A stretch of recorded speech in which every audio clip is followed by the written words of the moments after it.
పరిశుభ్రంగా ఉంచే విషయంలో దుకాణాలు నిర్వహించేవారు మున్సిపల్ సిబ్బందికి సహకరించాలని, చెత్త ఎక్కడ పడితే అక్కడ వేస్తే సహించేది లేదని శాసనసభ్యులు వెనిగండ్ల రాము స్పష్టం చేశారు.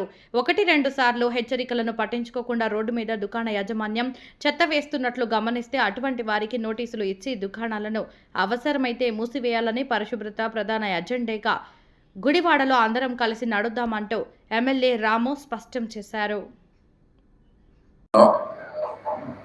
ఎలా జరుగుతుంది మనకి అంటే కంపారిటివ్లీ సాయంత్రం అయ్యేసరికి మనకు ప్రాబ్లం కూడా వస్తుంది. చూసుకుంటే కనుక మనం పొద్దున 12-1 గంట దాకా రోడ్లన్నీ క్లీన్గా కనపడుతున్నాయి, కానీ 12-1 గంట తర్వాత మళ్ళీ షాపులలో వేసేస్తాం మొదలెడుతున్నారు రోడ్డు మీద.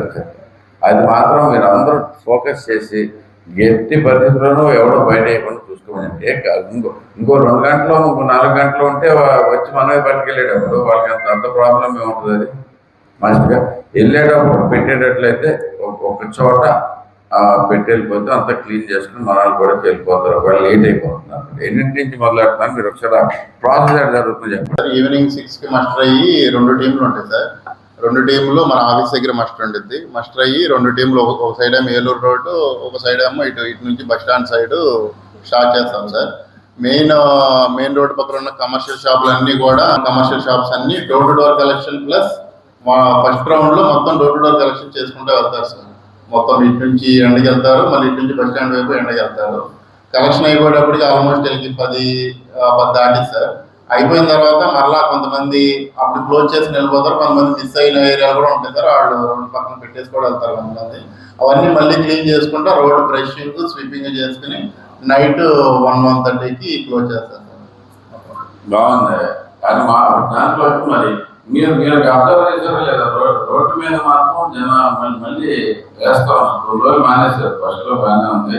ఇప్పుడు 12-1 గంట తర్వాత చూస్తే కనుక వీళ్ళు షాప్ కూడా మళ్ళీ తీసుకొచ్చి బయట వేస్తాం వల్ల అంటే 1 గంటకి మన వాళ్ళు ఉంటారు. 1 గంట దాకా క్లీన్ చేస్తారు. నైట్ కదా, మార్నింగ్ 10:30 షాపులు చేస్తారు కదా. వీళ్ళు లోపల ఊడ్చుకునేదంతా ఇక్కడ రోడ్డు మీద దానికి రీసెంట్ గానే నిన్న ఒక ఆర్డర్ ఇచ్చాము సార్. ప్లాస్టిక్ ప్లస్ ఈ షాప్స్ లిటరింగ్ కంట్రోల్ చేయడం కోసం ఒక 4 LRP ప్లస్ మేస్త్రీస్, ఇంకో 4 LRP మేస్త్రీస్ దాని మీద శానిటైజ్ పెట్టడం వేస్తా ఆర్డర్ ఇచ్చాము సార్.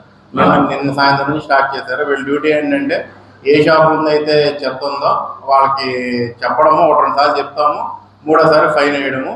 సేమ్ ప్లాస్టిక్ 2 కూడా కంబైన్డ్ గా చేయమని నిన్న ఆర్డర్ ఇచ్చాం సార్. అది కంట్రోల్ చేస్తాం. అది ఇంపార్టెంట్ అండి చాలా. ఎందుకంటే మనకి సగం రోజు దీంట్లో పోతున్నాం, సగం రోజు అలాగే మనకి కొన్ని ఉన్నాయి సార్. నాకు నీలమాల సెంటర్ ఉంది. అక్కడ వాళ్ళు ఏ టైంలో చూసినా వాళ్ళు రోడ్డు మీద చెత్త వేస్తుంటా. లాస్ట్ 1-2 సార్లు 1000 రూపాయలు ఫైన్ కూడా ఇచ్చాను. ఇంకో 2 సార్లు చూసి ఇంక షాప్ క్లోజ్ అన్నా చేస్తే వాళ్ళు మా షాప్ నోటీస్ ఇచ్చి క్లోజ్ చేశారు. మెయింటైన్ చేసుకోలేని వాళ్ళు మనం ఏం అడగట్లేదు, ఎవరిని ఇబ్బంది పెట్టలేదు, మాత్రం క్లారిటీ చూసుకుంటారు. మనం అడుగుతున్నా నీట్గా మెయింటైన్ చేసుకోమని. దానికి ఇబ్బంది పడతామంటే మేము నెట్వర్క్లో ఒప్పుకోం. బేసిక్గా జనాలను ఇబ్బంది పెట్టడం మన ఉద్దేశం కాదు. మనం అడిగేది కానీ ఒకరి గురించి ఒక షాప్ గురించి అదంతా అశుభ్రంగా ఉండడం మాత్రం మనం ప్రయత్నం. దీని మీద స్ట్రిక్ట్ యాక్షన్ తీసుకుంటాం.